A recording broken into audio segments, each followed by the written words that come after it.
capture. So we are going to see the leap case is going to be the lowest OPEX because of the lower capacity of the carbon capture unit. So if we talk about the payback period, by considering that the leap is going to be applied sooner as compared to the Gaurav. level 1 pre-investment, just time to about 1 minute. So we can see that the leap has the lowest pre-investment, lowest payback period basically. So in conclusion, so we have given the many options here for the pre-investment. So just in conclusion, so level 0, no hope. That means there's no plan of carbon capture or any carbon incentives or mandates is going to be there in the duration of your plant life. When we talk about the level 1, that means future is uncertain. So we want to do something today, but we are not sure of the future. And if we are planning to pre-invest in we are planning to actually implement the carbon capture as a part of the expansion, then we can do this as a level 1 pre-investment as well. Level 2 pre-investment is best when we are planning to implement the carbon capture soon. And when the electricity is inexpensive, it's green and is incentivized. And similarly, if our target is to also minimize your captured carbon here. So with this, I end the session. Thank you so much for patience. Thank you. Thank you, Gaurav. So we have seen the process side of the decarbonization and moving into petrochemicals. Now we will talk something about the catalyst advances. So our next speaker, Mr. Mukund Balachandran from Grace, will be talking about new FCC catalyst technologies for increased petchem. Over to you, Mukund. So kindly keep the time at check.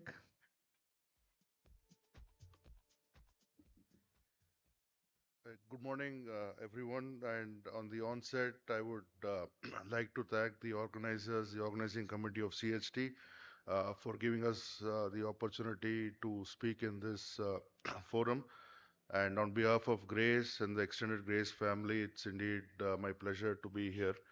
I think, ma'am, you and sir did set the tone at the beginning of the session by saying that, the refining and the petrochemical business, it's very close to our heart, and it's now about 20 years, even for me to be, I've been working in FCC for such a long time, and I see all the experts here as the leaders. So from our side, we are going to talk about the catalyst advancements essentially, and in particular to the FCC side of the business, right, which has uh, now been about more than 80 years, and it's been the workhorse of the refinery or so, like I would like to say.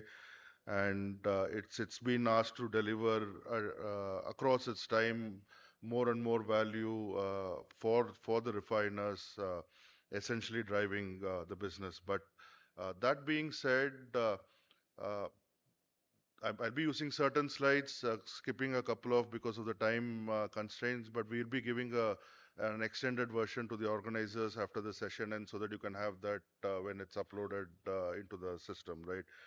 Uh, we do see a growing demand, especially out of the existing refining assets, as well as any new projects that are being envisaged. And from our perspective, at least, we think that the FCC would be playing a major role for the years to come, specifically in driving towards more barrels of, let's say, ethylene, propylene, and butylenes as what is desired out of you from your perspective, essentially. We take propylene as kind of a benchmark and then weigh it against the other light olefins part of it. Uh, Depending on if you already have an asset, it's an easy revamp, it's an easy change to a workable catalyst solution. I mean, and it can produce that much more barrel of what you're essentially looking at. And looking at most of the projections and how we think the market may go to, so we are also working essentially from our side to ensure that you have the best product available that would encompass the requirement from your side as well, either through expansion or through the future of, let's say, the crude to chemicals kind of a project that can come. We do see that the FCC asset is going to play a very major role, at least for the next 20, 30 years, for at least for our, at least for my working life cycle, I guess. But we do see a lot of benefits and a lot of advantage in that. And we are also looking ahead, working with our customers, with our partners, uh, to ensure that you have what is best for your operating units, essentially. Right. So in the past, mostly, when we talk about FCC, it's generally the usual contaminants. It's usually nickel, it's usually vanadium. We know what to do, what not to do, etc. But like you also said, ma'am, it's more of it's evolving. There are more tougher feeds that are being processed, tougher. It's like a garbage dump, right? You put anything you want, and you're expected to make a product slate out of it, right? A few things we have noticed. I'll talk about one from the catalyst side, and the second from the ZSM side, because both work together to make that much more light olefins essentially out of the unit, and that can be used for the downstream processing entities, right? So essentially, we were looking at two or three things. One is how to better manage the usual metals, which is nickel, vanadium, and at the same time also look at the other part of it, which is uh, more prominent in certain areas of the globe, but it's also coming into India, which is like calcium, iron, etc. That is coming in. We had an excellent platform, and what we started to do was to think in terms of how the future would look like and how to start working on that, especially for better upgradation to make better precursors from the base catalyst side, so that the additive can work along with it to make essentially the product slate that you're looking for, be it propylene, be it ethylene, be it butylenes. That being said, it's always a 2 3 step process. You work internally, you do multiple R&D studies, you have your own benchmarks, and then you see where you are at in terms of selectivities, in terms of performance characteristics. So starting from a small bench scale ACE to pilot plant, etc., and then you find the right person, right customer to have the first logical trial, and then the combined larger trial here. Uh, what we were looking essentially here is that a few things. One is, of course, coke selectivity. You don't want, you want as low as a delta coke as possible. Better retention in terms of activity, better bottom subgradation, and more gasoline octane. So this was the first case for essentially this product, and those were the key objectives that was given to us, essentially speaking. And we went over our own older platform, which a lot of you in India will know. We called it Genesis, uh, and it was a really good benchmark catalyst, right? So step one, see, have the catalyst outperform the base, and then the step two comes in terms of the olefin production. Essentially, what we are seeing is we had a ECAT, we took it, we did our own studies, did our KBC modeling to ensure that everything lined up with what the refinery was seeing. So the targets that was given to us, we were able to move up in most of it. So more gasoline yields, stay within the LPG limit, etc. So this is part one.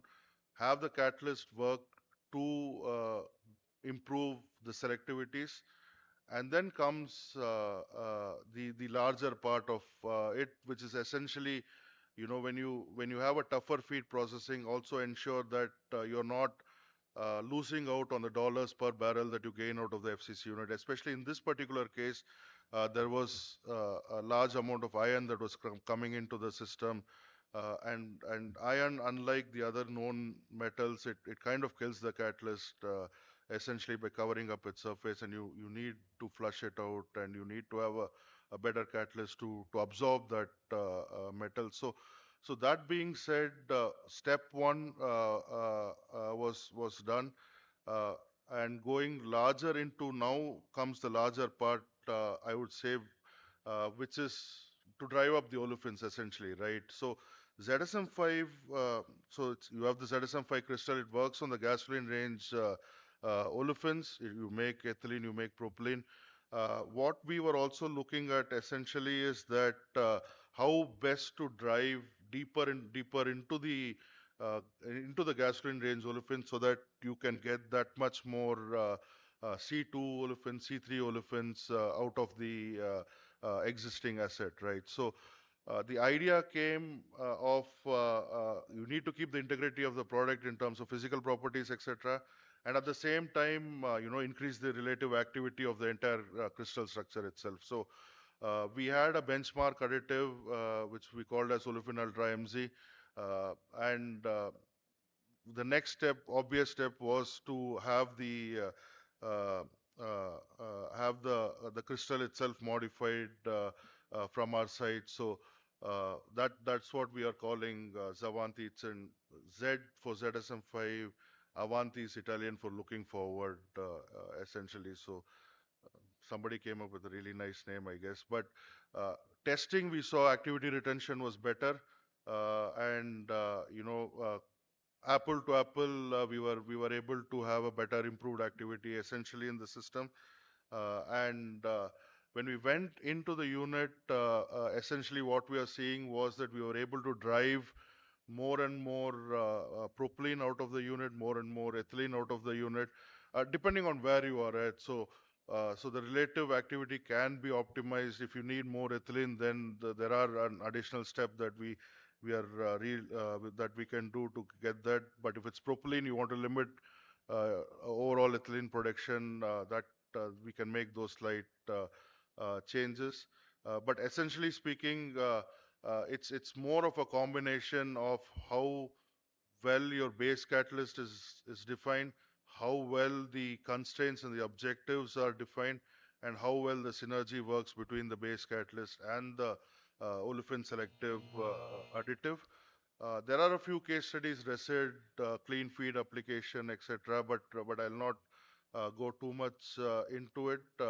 But proved multiple times, essentially over, and we are looking forward to have that product pretty soon, even into the Indian market, I guess. Uh, Essentially, that being said, so we have been in this business now for more than 80 years. The FCC unit has been in our life for more than 80 years, essentially. The larger idea, or the last point that I would like to leave the experts here is that we are here to stay. We are working on the new products and optimization of your overall business, essentially pertaining primarily to the FCC unit and along with our partners on the hydroprocessing side also.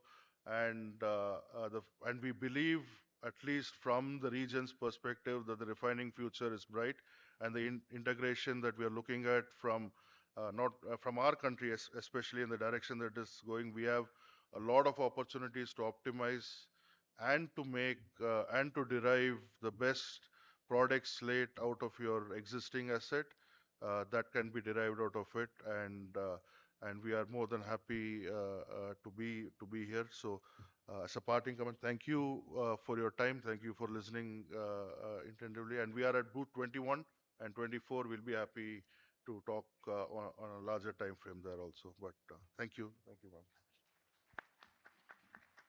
Thank you, Mukund. Thank you. Now we have seen from process of cracker.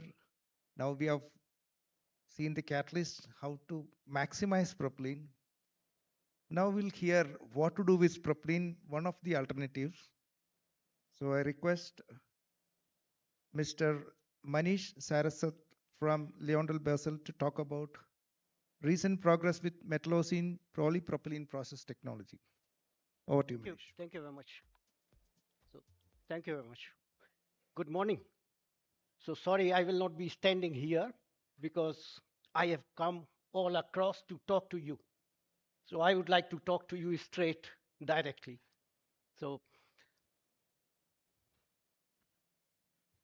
and sir, I know you have kept a strong target, but as a chemist, we all know that if we are not giving the sufficient reaction time, reaction is not complete and the reaction is inefficient.